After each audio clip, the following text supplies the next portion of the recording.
Nah, adik-adik, keanekaragaman hayati pada tingkat gen akan menimbulkan dua sifat pada makhluk hidup, yaitu genotip dan fenotip. Nah, kedua sifat ini, genotip dan fenotip. Nah, kata genotip dan fenotip ini mungkin terdengar asing bagi kita, atau bagi adik-adik juga terdengar asing. Lalu, apa sih maksud dari sifat genotip dan fenotip? Nah, kita akan bahas, tapi yang akan kita bahas pertama adalah sifat genotip. Nah, apa itu sifat genotip? Nah, sifat genotip ini merupakan sifat yang tidak tampak. Maksudnya sifat tak tampak ini adalah sifat yang kita tidak bisa lihat dari penampilan luarnya.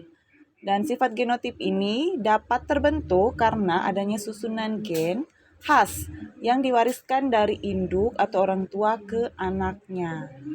Jadi sifat genotip ini berkaitan dengan susunan gen atau variasi gen pada makhluk hidup yang akan diwariskan oleh induk ke anaknya. Kemudian sifat yang kedua fenotip. Nah, berbeda dengan sifat genotip, fenotip ini merupakan sifat yang tampak. Maksudnya sifat yang tampak adalah sifat yang bisa kita lihat dari penampilan luar atau ciri-ciri khas fisik dari luarnya.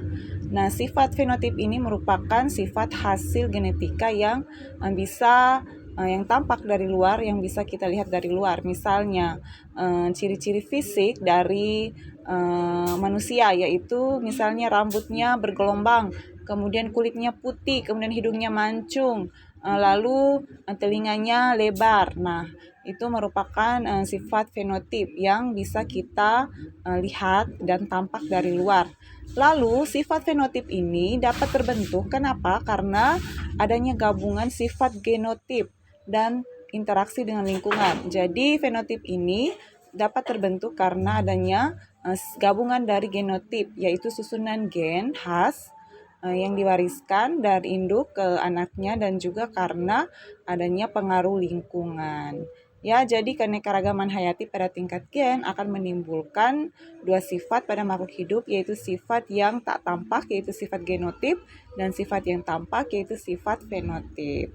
Oke adik-adik, sudah paham kan?